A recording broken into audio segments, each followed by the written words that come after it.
guys, welcome back to Barbie's kitchen. Uyu munsi ngiye kubigisha ukuntu mwategura chips cyangwa se mukaziteka. Ubu ngiye gutangira nkata ibirayi byacu.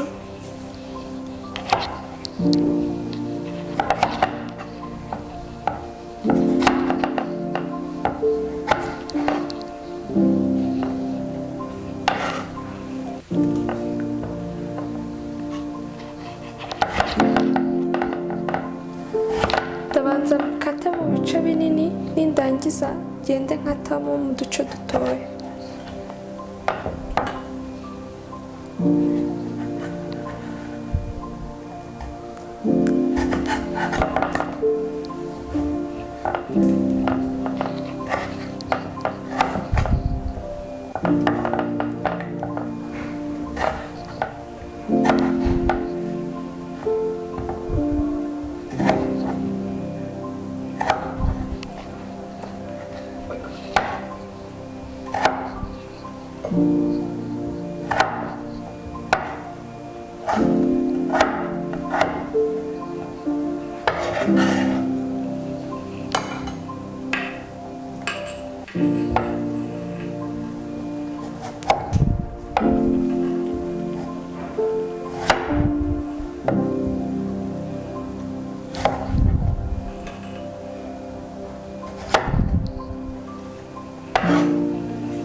Turangije gukata chips zacu, ubu ngubu tugiye kuzishyira ku ziko. Ushyira amavuta mu ipanu.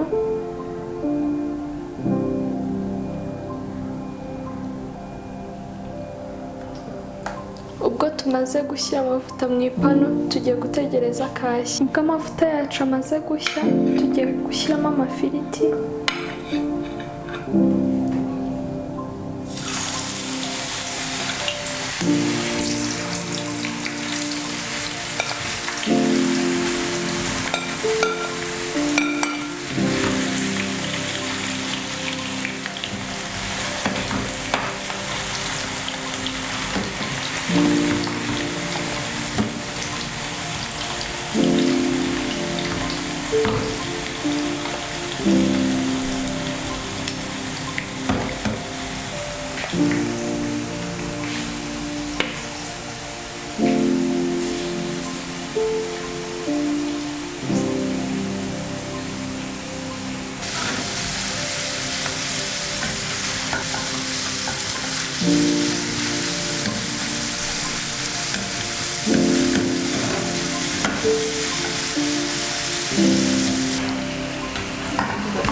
Amafiriti yacu amaze gushya, tugiye kuyarura.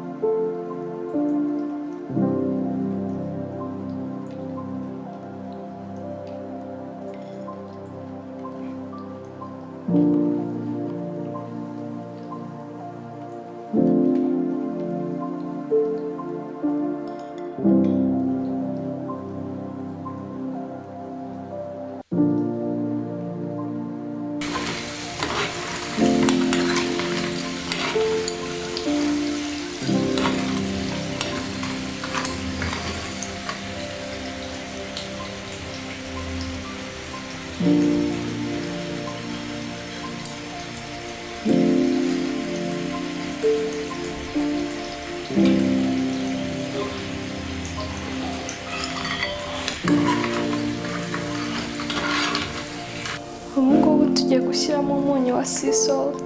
Impamvu ndi gushyiramo sea salt ni uko ndi gushyiramo umunyu bihiye, kandi sea salt akaba ari nziza n'iyo ibiryo byabihiye.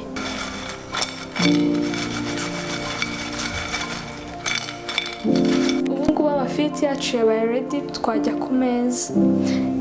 Namwe muzabigerageze, munyandikire ibisubizo byanyu muri comment section, kandi ntimwibagirwe kusubscribinga, kulayikinga no gusharinga. Bye!